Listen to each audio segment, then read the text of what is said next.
এইখন ফিল্ডৰ পৰাই আমাৰ মানে এনেকুৱা এটা জেগাৰ পৰাই একদম সৰুকালত যিখিনি কষ্ট কৰি আজি আন্তঃৰাষ্ট্ৰীয় পৰ্যায় পালেগৈ তেনেকুৱা ধৰণৰ আমি অকণমান গানৰ মাধ্যমেৰে কল্পনা বাইদেউৰ কেনেকুৱা কষ্ট কৰি কেনেকুৱা এটা জেগাৰ পৰা গৈছিলে লিডু মাৰ্ঘেৰিটা আৰু হাছাক বক্সিং একাডেমীৰ ল'ৰা ছোৱালীখিনিক লৈ আমি সেনেকুৱা ধৰণৰ এটা কাহিনী বনাইছোঁ কল্পনা চৌধুৰী মানে বাইদেউৰ ওপৰত বক্সিঙত এইটো এনেকুৱা ধৰণৰ ভিডিঅ' কাৰোবাক লৈ বনোৱা প্ৰথম আপোনাৰ নামটো ৰাজু দাস হয় আমি আশা কৰিছোঁ আগতে দিন আপোনালোকক চাবলৈ পাব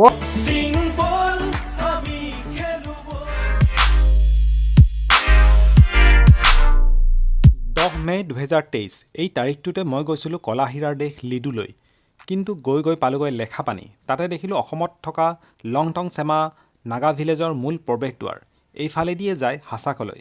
প্ৰয়োজনতকৈ বেছি আগবাঢ়ি যোৱাৰ বাবে তাতে ইউটাৰ্ণ লৈ পুনৰ নিজৰ গন্তব্যস্থানলৈ অগ্ৰসৰ হ'লোঁ বাটতে দেখিলোঁ লেখাপানী ৰেল ষ্টেচন যি বৰ্তমান এক ইতিহাস ঐতিহাসিক লেখাপানী ৰেল ষ্টেচনটোৱে দ্বিতীয় বিশ্বযুদ্ধৰ সময়ত এক অভূতপূৰ্ব বৰঙণি আগবঢ়াইছিল ব্ৰিটিছৰ দিনতে স্থাপিত এই মিটাৰগজ ৰেল ষ্টেচনটোৰ পৰা 17 ফেব্ৰুৱাৰী 1993 চনতে অন্তিমখন ৰেল চলিছিল অৱশেষত 26 আগষ্ট 1993 চনত এই ষ্টেচনটো সম্পূৰ্ণৰূপে বন্ধ কৰি দিয়ে উত্তৰ পূব সীমান্তৰ ৰেলৱে কৰ্তৃপক্ষই এই ষ্টেচনটোৰ ঠিক কাষতে আছে ভাৰতীয় সেনা ছাউনী ভাৰতীয় স্থলসেনাৰ সবাতোতকৈ পুৰণি তথা অসম গৌৰৱ আছাম ৰাইফলছৰ মুখ্য কাৰ্যালয় এই স্থানতে অৱস্থিত প্ৰথম বিশ্বযুদ্ধ দ্বিতীয় বিশ্বযুদ্ধ 1950 চনৰ বৰ ভূঁইকঁপৰ পিছত সৃষ্টি হোৱা পৰিস্থিতি নতুবা 1962 চনৰ চীনা সৈন্যৰ আগ্ৰাসনে হওক সকলো পৰিস্থিতি সফলতাৰে মোকাবিলা কৰা ভাৰতবৰ্ষৰ সবাতোকৈ পুৰণি সশস্ত্ৰ সেনাবাহিনী আছাম ৰাইফলছ য'ত বৰ্তমান 67,000 বীৰ যোদ্ধা আছে বুলি জানিব পাৰি সঁচাই ভাল লাগিল কয়লাৰ দেশত পাহাৰৰ হিলবোৰৰ ওপৰত থকা গছবোৰ চাই অৱশেষত মই মোৰ লক্ষ্যস্থানত উপস্থিত হ'লোঁ য'ত লগ পালোঁ সুনীল গুৰুং আৰু সঞ্জীৱ চেতিয়াক হেল্ল' এণ্ড ৱেলকাম এভৰিৱান মই ৰফিক আপোনালোকে চাই আছে নবুল মন ইউটিউবত খুব এটা কষ্ট কৰিলোঁ আজি ভাল লাগিলে কষ্ট কৰি আচলতে মই যিটো কষ্ট কৰিছোঁ এইটো কষ্ট একোৱেই নহয়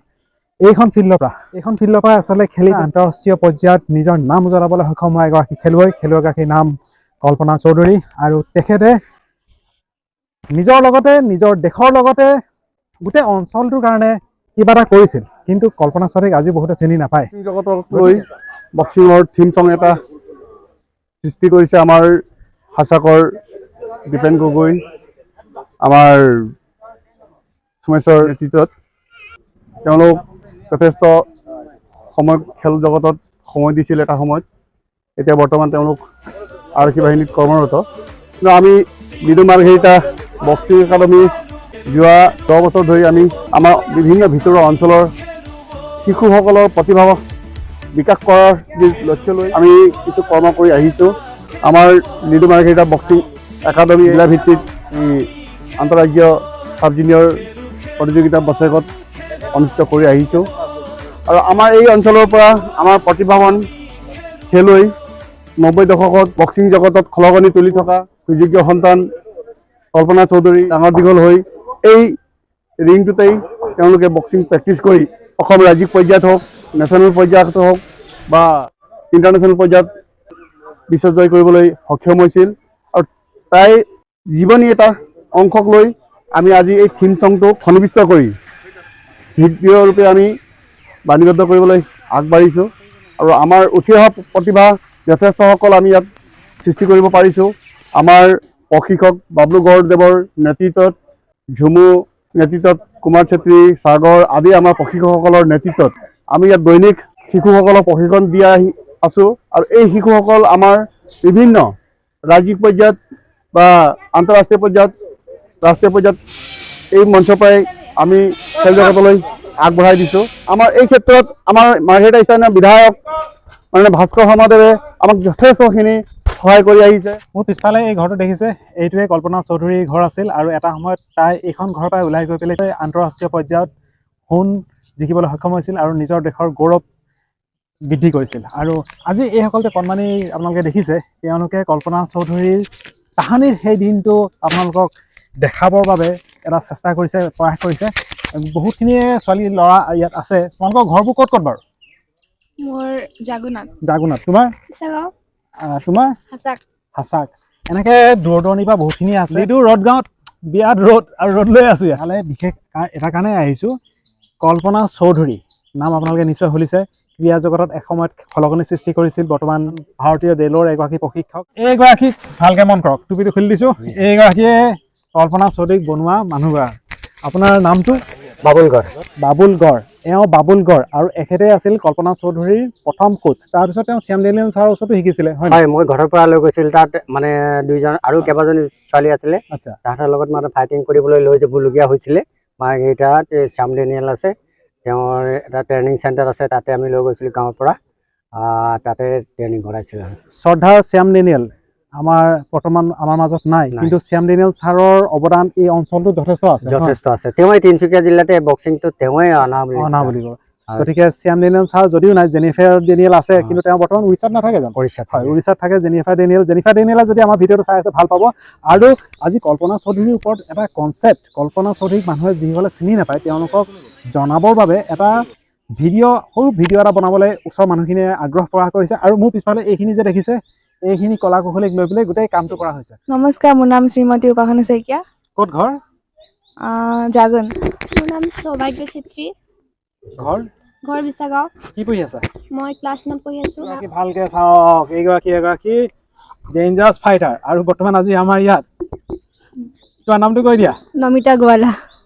গোৱালা কিক বক্সিঙৰ নমিতা গোৱালা বৰ্তমান এগৰাকী ৰেফাৰী আৰু ইয়াত আহি পেলাই কেনেকুৱা লাগিছে নমিতা ভাল লাগিছে মোৰ নাম মীনাক্ষী পটেল মীনাক্ষী পাটেল মই কিক বক্সিং প্লেয়াৰ আচ্ছা অৰবিন্দৰ ছোৱালী নেকি মজা মোৰ নামটো সুহানী চেত্ৰী এওঁ সুহানী চেত্ৰী এই গোটেই চিনেমাখনৰ মূল মধ্যমণি মোৰ নাম বাৰ্বি চেতিয়া তুমি কি পঢ়ি আছা বাৰ্বি ক্লাছ 8ত হয় মই নাম গায়ত্ৰী সিং ক'ত ঘৰ মুলাংগাঁও লিডুতে আচ্ছা কি পঢ়ি আছা মোৰ নাম জুমন দত্ত কি পঢ়ি আছা 9ত আৰু ঘৰ ক'ত হাছাক মোৰ নাম অনুষ্কা চেতিয়া মই এবাৰ মেট্ৰিক দিলোঁ মোৰ নাম ধমেশ্বৰ গগৈ মই ক্লাছ 9ত পঢ়োঁ ক'ত ঘৰ মোৰ ঘৰ 2 নং নিঙা মোৰ নাম শ্ৰী প্ৰেমজ্যোতি গগৈ ক্লাছ 8ত আছাক মোৰ নাম লক্ষ্যজিৎ বৰুৱা মই 8ম শ্ৰেণীৰ ছাত্ৰ ঘৰ হাছাক মোৰ নাম বাস্তৱ কোঁৱৰ কি পঢ়ি আছা এবাৰ ক্লাছ 9 ঘৰ ক'ত ঘৰ নৱজ্যোতি ক'ত লিডুতে মোৰ নাম প্ৰীতমজ্যোতি গগৈ মই 8ম শ্ৰেণীৰ ছাত্ৰ কোন ঘৰ ক'ত আছাকত খেলা অলপ বেকত যোৱা এই বগা ভণ্টি অলপ বেকত যোৱা বেকত তাত খেলা আগত যোৱা এই ইজনী ভণ্টি তুমি আগলৈ যোৱা নহয় তুমি তাতে থাকা তুমি আগলৈ যোৱা আৰু বেছি আগত গ'লা বেকত এখন হেৰিটো চেঞ্জ কৰে মানে বক্সিংটো মাৰোতে এটা হাতটো পুৰা এলব সিধা নকৰিবা মই আছোঁ বৰ্তমান মাৰ্ঘেৰিটা ইণ্ডিয়া ক্লাবত আৰু ইয়াত আমাৰ আজি শ্বুটিংটো আছে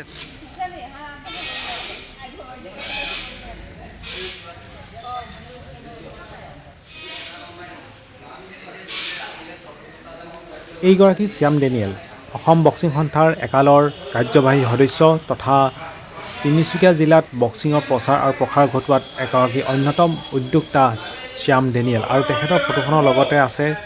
বক্সিঙৰ কিংবদন্তি মহম্মদ আলীৰ ফটো শ্বুটিং চলি আছে আৰু ইয়াত মাইনু গগৈক দেখিছোঁ মাইনু গগৈৰ লগতে গোটেই সা সৰঞ্জাম লৈ পেলাই আহিছে এইখিনি হৈছে মেকআপৰ বাইদেউ এইখিনি আপোনাক বস্তুখিনি লাগে জানো ইয়াত হেৰি কাৰণে প্লেয়াৰ্ছৰ কাৰণে লাগে মানে কেমেৰা মেকআপটো হয় কেমেৰাৰ কাৰণে অলপ হ'লেও মেকআপ দিব লাগে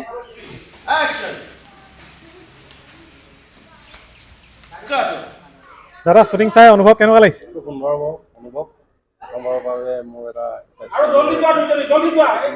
ভৱিষ্যত সুন্দৰ হওক তাৰে আমি কামনা কৰিছোঁ